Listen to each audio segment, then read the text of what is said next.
اللہ سے جو تعلق بنے گا کہ میرا اللہ سے تعلق بن جائے، جو بندہ چاہتا ہے یار میرا اللہ سے تعلق بن جائے، اللہ سے یاری لگ جائے. کتنے ایسے نمازی دیکھیں یار نماز پڑھتا ہے وہ سپیڈ لگا کے سلام پھیرتا ہے، دوسرا سلام مسجد کے دروازے پر پھیر رہے تھے.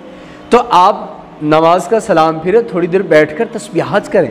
سبحان اللہ، الحمدللہ، اللہ اکبر 33 مرتبہ، سبحان اللہ 33 مرتبہ، الحمدللہ 34 مرتبہ، اللہ اکبر، مسنون تسبیحات ان کو پڑھیں. پھر آپ کیا کریں، نوافل کے ذریعے اللہ کے ساتھ تعلق بنے.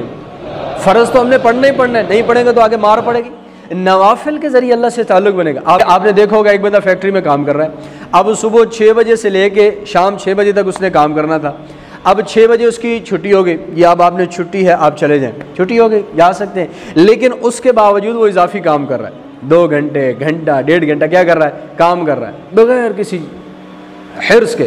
اب مالک کیا ہوتا ہے، مالک ناراض ہوتا ہے، تو لگا ہوا ابھی تک جاتا کیوں نہیں یار، بلکہ مالک خوش ہوتا ہے یار ابھی دیکھو کتنے اخلاص سے کام کر رہا ہے، حالانکہ چھٹی ہوگی پھر بھی کام کر رہا ہے. تو ایسے ہی فرض نماز کے بعد جب بندہ نوافل پڑھتا ہے اس کا اللہ سے تعلق بننا شروع ہو جاتا ہے. جب تسبیحات کرتا ہے فرض نماز کے بعد اس کا اللہ سے تعلق بننا شروع ہو جاتا ہے. تو آپ مسجد میں آئے، وقت ہے، مکروہ اوقات نہیں ہے، نفل پڑھ سکتے ہیں، آپ نفل پڑھیں. 2 رکعت نماز نفل تحیۃ المسجد پڑھیں. آپ نے ظہر پڑھ لی اس کے بعد سنت نفل پڑھیں.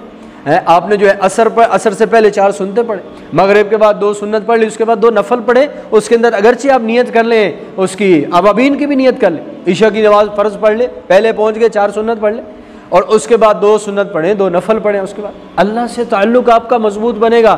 جب اللہ سے تعلق بن گیا پھر آپ کا دنیا اور آخرت میں بیڑا پار ہو گیا.